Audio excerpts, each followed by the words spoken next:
যে সমস্ত রিহ্যাবিলিটেশনগুলো আছে, যারা মাদকাসক্ত ব্যক্তিদের পুনর্বাসন করে, তাদের কাছে যাবেন।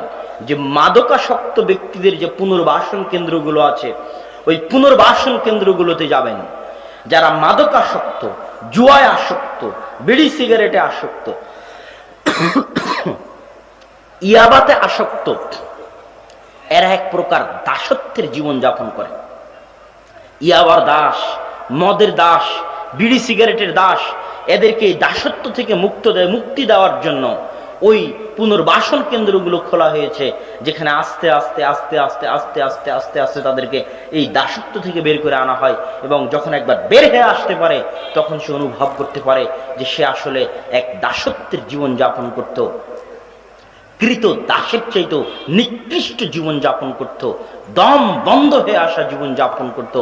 মুক্ত বাতাসে হাওয়া, মুক্ত হাওয়ায় মুক্ত বাতাসে নিঃশ্বাস নেওয়ার মতো তার স্বাধীনতা, তার সুখ, তার শান্তি তার নিকটে ছিল না। সে সব সুখ শান্তি বিক্রি করে দিয়েছে ওই দাসত্বের কাছে, ওই ইয়াবার কাছে, ওই জুয়ার কাছে, ওই বিড়ি সিগারেটের কাছে, ওই পাবজি ফ্রি ফায়ার গেমের কাছে সে তার সব সুখ শান্তিকে বিক্রি করে দিয়েছে।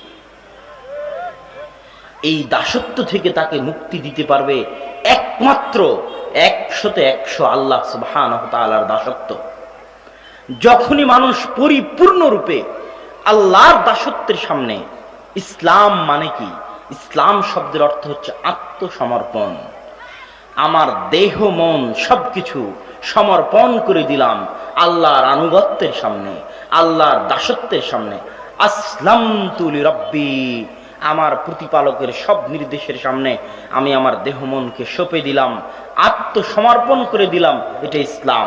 যখন 100% মানুষ তার মাথার চাঁদি থেকে পায়ের পাতা পর্যন্ত আল্লাহর সামনে, আল্লাহর নির্দেশের সামনে 100% সঁপে দিবে, 100% দাসত্ব বরণ করে নিবে, তখন আল্লাহর এই দাসত্বের মধ্যে পৃথিবীর সবচেয়ে বেশি সুখ, সবচেয়ে বেশি স্বাধীনতা, সবচেয়ে বেশি সাহস।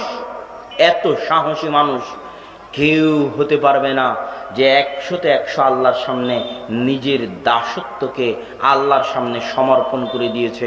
তার চেয়ে সাহসী, তার চেয়ে পাওয়ারফুল, তার চেয়ে হিম্মতওয়ালা, তার চাইতে সুখী, তার চাইতে স্বাধীন, তার চাইতে আজাদ পৃথিবীতে আর কেউ হতে পারবে না। যে আল্লাহ ব্যতীত অন্য কাউকে ভয় করে সে হচ্ছে পরাধীন, আর যে শুধু আল্লাহকে ভয় করে সে দুনিয়ার সকল ভয় থেকে মুক্ত হয়ে যায়। আমি এটা করলে আমার চাকরি হারিয়ে যেতে পারে, এই ভয় থেকেও মুক্ত হয়ে যায়, কেননা 100% আল্লাহর দাস। আমি যদি এই হারাম রুজিতে না জড়াই, তাহলে আমার ইনকাম মনে হয় বন্ধ হয়ে যাবে, আমি মনে হয় সংসার চালাতে পারবো না। এই ভয় থেকেও মুক্ত হয়ে যায়, এই দাসত্ব থেকেও মুক্ত হয়ে যায়, কেননা 100% আল্লাহর গোলাম, আল্লাহর দাস। দুনিয়ার কোনো শক্তি, কোনো সুপার পাওয়ার, কোনো মাধ্যম, কোনো ব্যক্তি তাকে দমিয়ে রাখতে পারে না। আল্লাহর আনুগত্য থেকে ভয় দেখিয়ে পিছে সরাতে পারে না, তার পায়ে কোনো কিছুর জিঞ্জির বেঁধে তাকে আটকিয়ে রাখতে পারে না। সে শুধু সামনে এগিয়ে যায়, সামনে এগিয়ে যায়, তখন সে হয় পারমাণবিক বমের চেয়েও ভয়ঙ্কর।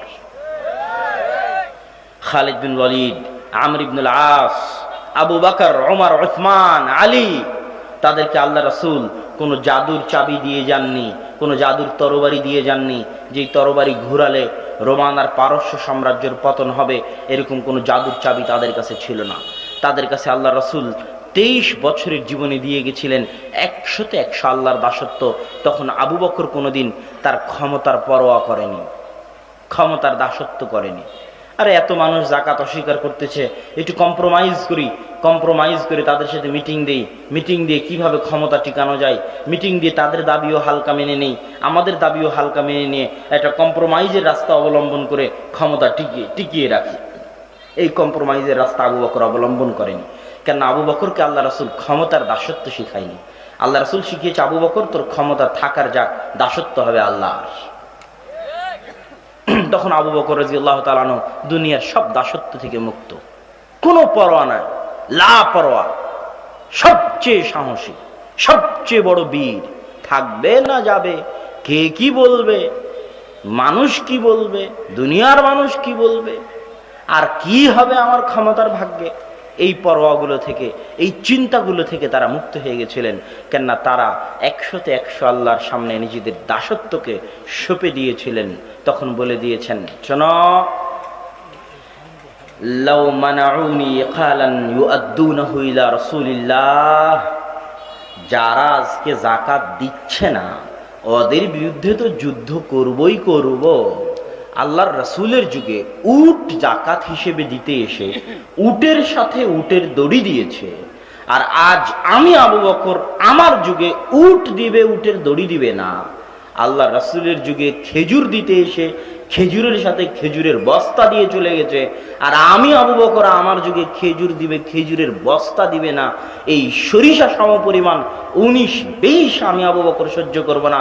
এই 19কে 20-এ পরিণত করার জন্য যুদ্ধ করব, হয় মরব না হয় মারব। তাতে ক্ষমতা থাকবে কি ক্ষমতা যাবে, তাতে মানুষে কি বলবে আর দুনিয়ার মানুষে কি বলবে, আর আমারই কি হবে। এই যাবতীয় দাসত্ব থেকে মুক্ত আল্লাহর রাসূল আমাদেরকে 100-100 আল্লাহর দাসত্ব শিখিয়েছে। ওই 100-100 আল্লাহর দাস গোটা দেশ মিলে, গোটা রাষ্ট্র মিলে, গোটা খেলাফা মিলে আল্লাহর 100-100 দাসত্ব করবে। তাতে ভাগ্যে কি হবে সেটা আল্লাহ ভালো জানে।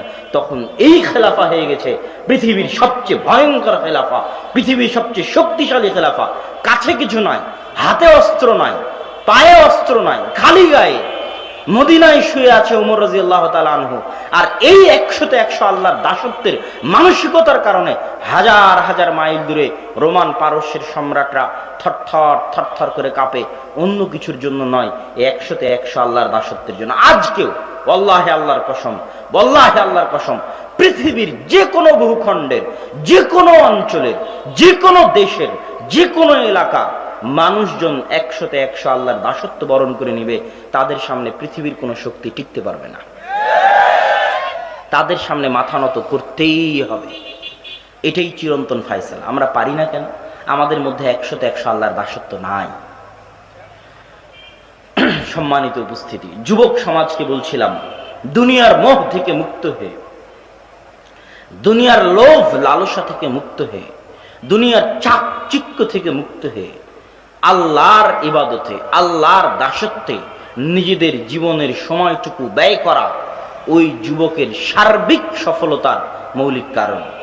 2 নাম্বার পয়েন্ট, যুবক যদি যেই কারণে যুবকের পদস্খলন ঘটে, 1 নাম্বার তো দুনিয়ার মোহ, 2 নাম্বার যুবকের পদস্খলন ঘটে সময়ের অপব্যবহার। দুনিয়াতে যত অন্যায় কাজ আছে, প্রত্যেক অন্যায় কাজ সংঘটিত হওয়ার সুযোগ পায় সময়ের অপব্যবহারের জন্য।